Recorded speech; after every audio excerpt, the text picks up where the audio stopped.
Ya jadi gini, kalau saya itu sebagai kader PAN, pimpinan saya itu ketua umum PAN, jadi saya intinya tidak melobi kemana-mana. Oke. Termasuk saya juga nggak ngelobi ketua umum. Nggak ngelobi ketua umum PAN. Enggak. Ketua umum partai lain nggak juga? Enggak. Oke. Ketua partainya aja nggak di lobi. Enggak. Karena PAN salah satu yang ngusung Pak Prabowo, Gibran, ya mungkin ada kader yang harus jadi menteri ya. Kalau saya serahkan. Ini lengkap, Ini Mas. lengkap, Nggak bisa lengkap. disela. Kalau Iya, kemarin agak lengkap, jadi bisa disela. Nah, ini lengkap ya. Lengkap, Lengkap. agak susah. Pengusung. Prabowo Gibran. Ya. Iya. Karena lagi musim cuma nyebut presidennya aja sekarang. Oh. Ya. Kalau ini lolos berarti. Lolos, Iya, lolos. iya. Aman. Aman. Lanjut. Kalau saya ini kan anak buah kira-kira gitu ya. Jadi ya serahkan kepada komandannya lah, kepada Bang Jul ketua umum.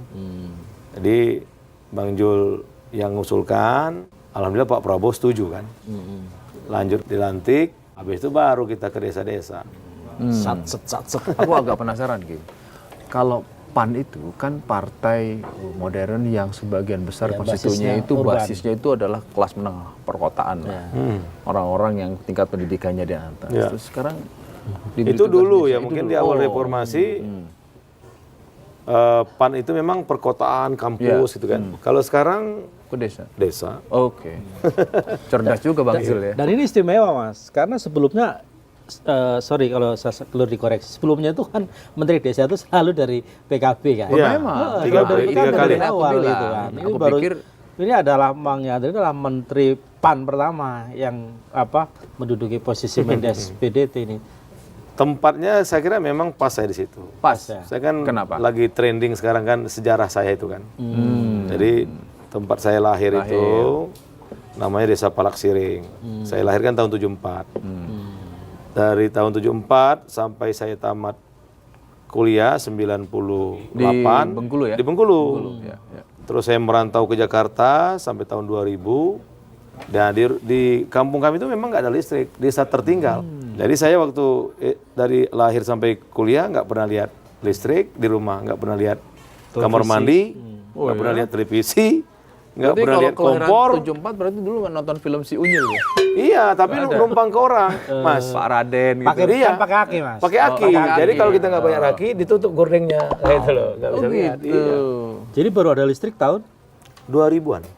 2000-an. Dan saya SMP nyebrang sungai, nggak ada jembatan kan. Sudah bisa merasakan betul. Ya, jadi makanya saya pas ditunjuk Bapak Presiden Prabowo ini, ya ini vision saya betul. Makanya saya sekarang kalau ke daerah mas saya nggak pernah nginep di hotel, nginep di kampung, Di rumah warga nginep ya. di desa, makan, masak bareng. Bang, oke.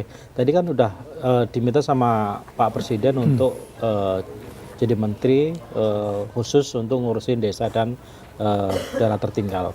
Nah, apa pesan atau target yang diharapkan Presiden ketika memilih Abang untuk di Besi? Jadi gini, waktu saya dipanggil itu, Nah, ya. Pak Yandri terima kasih sudah bersedia membantu saya. Ya Pak, ini kehormatan, kemuliaan bagi saya Pak.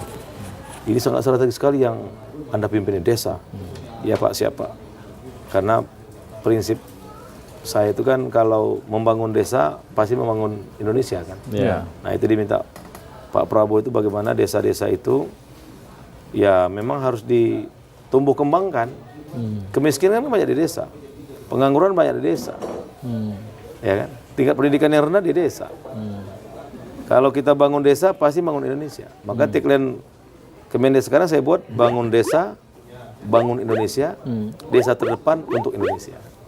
Bangun desa, Jadi bangun otomatis tuh, Mas. Karena 75.000 desa, kalau kita konversi dengan jumlah penduduk, itu 73% penduduk Indonesia itu ada di desa. Jadi 200 juta. 73%. Iya, 200 juta lebih ada di desa.